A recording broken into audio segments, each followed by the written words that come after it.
ನೀವು ಬರೀ ಅಭಿನಯಿಸ್ಕೊಂಡು ಬರೀ ತೆರೆ ಮೇಲೆ ಮಾತ್ರ ನೀವು ರಾರಾಜಿಸ್ಕೊಂಡು ಬಂದಿದ್ದಿದ್ರೆ 23 ವರ್ಷದ ನಂತರವೂ ಇದೇ ಕಾತರ ಹಂಬಲ ಉಳ್ಕೋತಿರ್ಲಿಲ್ಲ. ಅವರ ವ್ಯಕ್ತಿತ್ವ, ಅವರ ನಡೆ ನುಡಿ ಗುಣ ಸ್ವಭಾವ ಇವೆಲ್ಲದರಿಂದ 23 ವರ್ಷ ಆದಮೇಲೆ ರಿಲೀಸ್ ಏನು ಇನ್ನು 33-43 ವರ್ಷ ಆಗಿ ಮತ್ತೆ ಬಿಡುಗಡೆ ಆದರೂ ಇದೇ ಕ್ರೇಜ್ ಜನಗಳಿಗಿರುತ್ತೆ. ಅವ್ರ ಹೆಸರು ಹೇಳಿ, ಅವ್ರ ಸಿನಿಮಾಗಳನ್ನ ಆಮೇಲೆ ನೆನೆಸ್ಕೋತಾರೆ. ಶಂಕರ್ನಾಗ್ ಅಂದ ತಕ್ಷಣ ನಿಮ್ಗೆ ಏನೋ ಒಂದು ಎನರ್ಜಿ ಕ್ರಿಯೇಟ್ ಆಗಲ್ವಾ? ಪುನೀತ್ ರಾಜ್ಕುಮಾರ್ ಅಂದ ತಕ್ಷಣ ಒಂದು ಎನರ್ಜಿ ಕ್ರಿಯೇಟ್ ಆಗುತ್ತೆ. ಅವ್ರನ್ನ ಆರಾಧಿಸಿದ್ರೆ ನಿಂಗೆ ಏನೋ ಸಮಾಧಾನ ಆಗುತ್ತೆ, ನೆಮ್ಮದಿ ಸಿಗುತ್ತೆ. ಅವ್ರ ಥರ ಇರಬೇಕು. ಕಾರಣ ಏನು?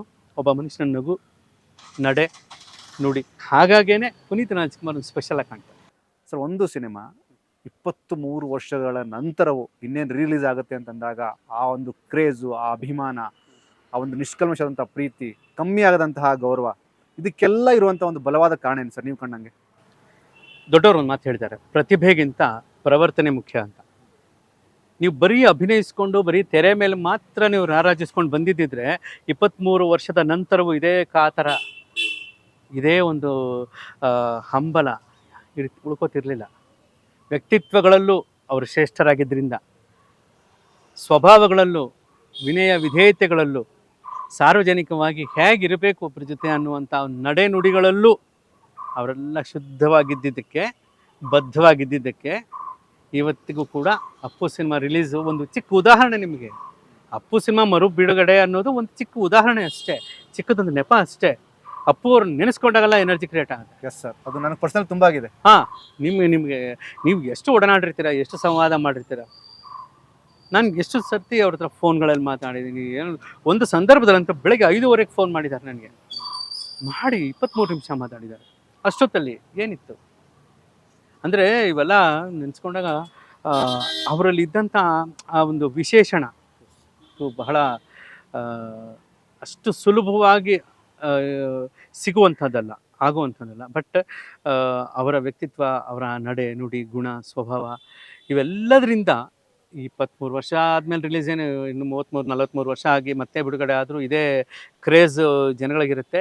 ಅದು ಓಕೆ, ಕಮರ್ಷಿಯಲ್ ಆಗಿ ಒಂದು ಸಿನಿಮಾನ ಬೇರೆ ರೀತಿಯಲ್ಲಿ ನೋಡೋದಾಗುತ್ತೆ. ಆದರೆ ಅಪ್ಪು ಅಂದ ತಕ್ಷಣ ಇಲ್ಲಿ ನಾನೊಬ್ಬರನ್ನ ನೆನೆಸ್ಕೋಬೇಕು.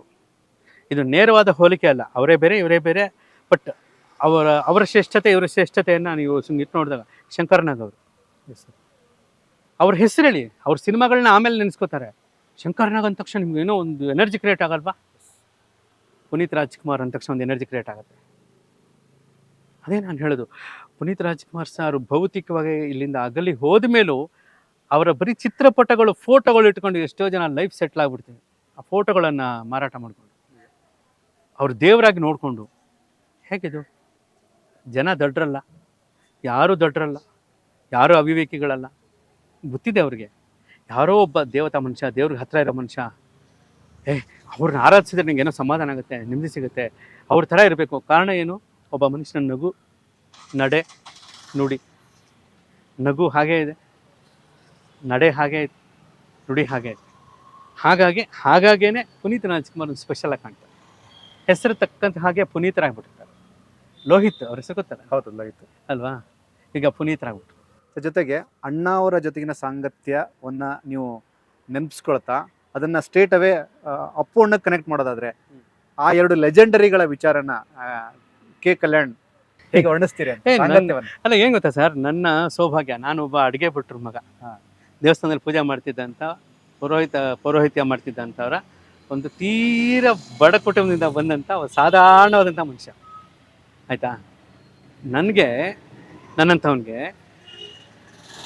ರಾಜ್ಕುಮಾರ್ ಸರ್ ಜೊತೆ ನೆಕ್ಸ್ಟ್ ಶಿವಣ್ಣನ ಜನ್ರೇಷನ್ ಜೊತೆ, ನೆಕ್ಸ್ಟ್ ಅಪ್ಪು ಜನ್ರೇಷನ್ ಜೊತೆ, ನೆಕ್ಸ್ಟ್ ಅವ್ರ ಮಕ್ಕಳ ಜನ್ರೇಷನ್ ಜೊತೆ ಎಲ್ಲ ಅಷ್ಟೇ ಸರಾಗವಾಗಿ ಕೆಲಸ ಮಾಡಿಕೊಂಡು, ಅಷ್ಟೇ ಒಂದು ಹುಮ್ಮಸ್ಸಿಂದ ನಾನು ಇರೋ ಹಾಗೆ ಆಗ್ತಾ ಇರೋದಕ್ಕೆ ಏನು ಕಾರಣ? ಅವರೆಲ್ಲರೂ ಇರೋ ರೀತಿ, ಅವರೆಲ್ಲರೂ ಕೊಟ್ಟು ಪ್ರೀತಿ. ಇದ್ರ ಮಧ್ಯೆ ಒಂದು ನೀತಿ ಏನು ಗೊತ್ತಾ? ನಾವೆಲ್ಲರೂ ಒಂದೇ ಅನ್ನೋದು. ಈ ಭಾವನೆ ಎಲ್ಲಿವರೆಗೂ ಇರುತ್ತೋ ಅಲ್ಲಿವರೆಗೂ ಸಾಧ್ಯ. ಅದು ಅಣ್ಣವ್ರ ಕುಟುಂಬದಲ್ಲಿ ನಾನು ಕಂಡಿದ್ದು. ಖಾಸಗಿಯಾದ ಭೇಟಿಗಳು ಎಷ್ಟು ಅಂತೀರಾ? ಲೆಕ್ಕವಿಲ್ಲದಷ್ಟು ಖಾಸಗಿ ಭೇಟಿಗಳು, ಲೆಕ್ಕವಿಲ್ಲದಷ್ಟು ಖಾಸಗಿ ಮಾತುಕತೆಗಳು, ಒಂದೊಂದು ಅದನ್ನು ನೆನೆಸ್ಕೊಳ್ಳೋಕ್ಕಾಗಲ್ಲ. ಒಂದು ಸತಿ ನಮ್ಮ ತಾಯಿಗೆ ಹುಷಾರಿರಲಿಲ್ಲ, MS ರಾಮಯ್ಯ ಹಾಸ್ಪಿಟಲ್ ಅಡ್ಮಿಟ್ ಮಾಡಿದ್ವಿ. ನಮ್ಮ ಅಮ್ಮನಿಗೆ ಹುಷಾರಿಲ್ಲ ಅಂತ ಗೊತ್ತಾದ ಕೂಡಲೇ ರಾಜ್ಕುಮಾರ್, ಪಾರ್ವತಮ್ಮ ಅವರು, ಅವ್ರದ್ದು ಜೆನ್ ಕಾರ್ ಏನೋ ಇತ್ತು ಅವಾಗ, ಡೈರೆಕ್ಟಾಗಿ ಹಾಸ್ಪಿಟ್ಲಿಗೆ ಬಂದೇ ಬಿಟ್ರಲ್ಲ. ಬಂದು ಯೂನಿಫಾರ್ಮ್ ಒಳಗಡೆ ಬಂದರು. ಚಂಗತ ನಮ್ಮಮ್ಮ ICUನಲ್ಲಿ ಇದೆಲ್ಲ ಹಾಕ್ಕೊಂಡಿದ್ರು, ಮಾಸ್ಕಲ್ಲ. ಜಗದ್ ಎದ್ದು ಕೂತ್ಕೊಂಡ್ಬಿಟ್ರು, ಏನು ನನ್ನ ಕನಸ ನಿಜಾನ ನೋಡ್ತಾ ಇರೋದು ಅಂತ.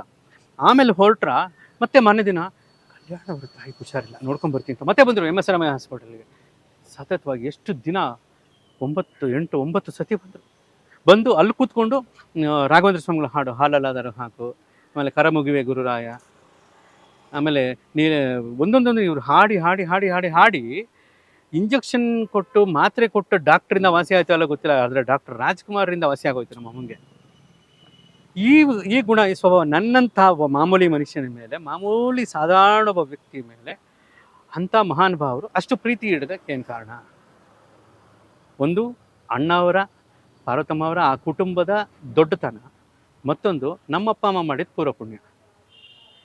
ಅವೆರಡು ಕ್ರೆಡಿಟ್ನ ಅಲ್ಲೇ ಕೊಟ್ಬಿಟ್ಟು ನಾವು ಅದಕ್ಕೆ ತೆಪ್ಪಿಗೆ ಸಿಂಪಲ್ ಆಗಿ ಕೆಲಸ ಮಾಡ್ಕೊಂಡು ಹೋಗ್ತಾ ಇರ್ಬೇಕಷ್ಟೇ ಹೊರತು